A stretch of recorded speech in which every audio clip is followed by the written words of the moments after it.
পুনৰ তৃতীয়বাৰৰ বাবে লাইভ আহি অভিনেত্ৰী প্ৰিয়ম পল্লৱীয়ে স্পষ্টীকৰণ দিলে। থিয়েটাৰ কৰ্তৃপক্ষই তেওঁ পাবলগীয়া টকাকেইটা ঘূৰাই দিবনে নিদিয়ে সেই সম্পৰ্কে তেওঁ আজি সকলোবোৰ কথা ক'লে লাইভ আহি। নমস্কাৰ সকলোকে আৰু আজি লাইভটোৰ জৰিয়তে আপোনালোকক দুটামান কথা স্পষ্টীকৰণৰ বাবে এই লাইভটো অহা হ'ল। যিহেতু আপুনি 2 দিন ধৰি সকলোৱে জ্ঞাত যে মই থকা এই বছৰ চুক্তিবদ্ধ আমাৰ অভিনন্দন থিয়েটাৰ প্ৰযোজক আৰু মোৰ লগত হোৱা বাদ বিবাদৰ এটি সৰু ঘটনাৰ লগত মই অহা 2 দিন আগত 3 দিনমান আগত মই লাইভ এটি আহিছিলোঁ। গতিকে সেই সন্দৰ্ভত যিহেতু ৰাইজে আৰু কমিটিয়ে মোৰ পৰা এতিয়ালৈকে স্পষ্টীকৰণ বিচৰা নাছিলে, সেইবাবে মই সেই বিষয়টো লৈ পেলাই আজি এই লাইভটোত আহিছোঁ। গতিকে যিহেতু আপোনালোকে এই 2 দিনত মোক এই যিটো মোৰ লগত হোৱা ইনচিডেণ্ট সেইটো হিচাপত আপোনালোকে যিভাৱে মোৰ লগত থিয় হৈ থাকিলে বা মোক ছাপোৰ্ট কৰিলে, মোৰ হৈ পেলাই আপোনালোকে মাত দিছে, গতিকে তাৰ বাবে আপোনালোকক অশেষ ধন্যবাদ।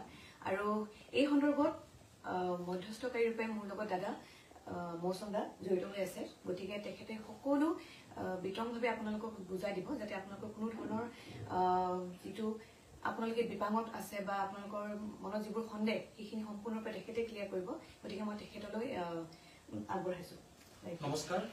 পোনপ্ৰথমে এটি বাক্যৰে মই গোটেই বিষয়টো আপোনালোকক জনাব গৈছে, আৰু যিহেতু গোটেই বিষয়টো মোক মধ্যস্থকাৰী হিচাপে দায়িত্ব পালন কৰিবলৈ দিলে, সেই মৰ্মে প্ৰযোজক গোষ্ঠীসকল যোৱাকালি প্ৰিয়ম পল্লৱীৰ ঘৰলৈকে আহি পেলাই তেওঁলোকে কিমানখিনি পইচা তেওঁলোকক দিছে, কিমানখিনি পইচা দিবলৈ আছে আৰু কিমানখিনি পইচা তেওঁলোকে কিমান দিনৰ ভিতৰত দিব, সেই গোটেই বিষয়বোৰ আমাৰ মাজত কথা বতৰা 3টা পক্ষৰ মাজত অভিনেত্ৰী প্ৰিয়ম পল্লৱী, প্ৰযোজক আৰু মই মধ্যস্থকাৰী হিচাপে মই গোটেই বিষয়বোৰ আলোচনা কৰাৰ পিছত এই গোটেই হিচাপ পত্ৰবিলাক চাফ চিকুণকে দাখিল কৰা হ'ল নতুনকে। আৰু সকলোৰ জ্ঞাতাৰ্থে জনাবলৈ খুজিলো যে যোৱাকালি হোৱা আলোচনাত কি হ'ল। যোৱাকালি হোৱা আলোচনাত এই কেইটামান বিষয় হ'ল যে প্ৰিয়ম পল্লৱীয়ে যিখিনি নৱেম্বৰলৈকে পাব লগা ধনখিনি আছে, যোনখিনি বাকায়া ধন তাই পাব প্ৰযোজক গোষ্ঠীৰ পৰা, সেইখিনি তাইক অহা 5 জানুৱাৰী তাৰিখে তাইক আদায় কৰা হ'ব। সেইখিনি হ'ল প্ৰত্যেকজন শিল্পীকে শ্ৰদ্ধা কৰি কৈছো, মানে নিজৰ পিতৃৰ বিয়োগৰ দিনাও কিন্তু তাই প্ৰথম থিয়েটাৰ প্ৰথম নাটখনো মঞ্চস্থ কৰিবলৈ তাই আগ্ৰহেৰে ৰাইজৰ বাবে তাই মিৰ্জাৰ সেই ধাৰাপুৰৰ অনুষ্ঠানটি অনুষ্ঠিত কৰিছিল।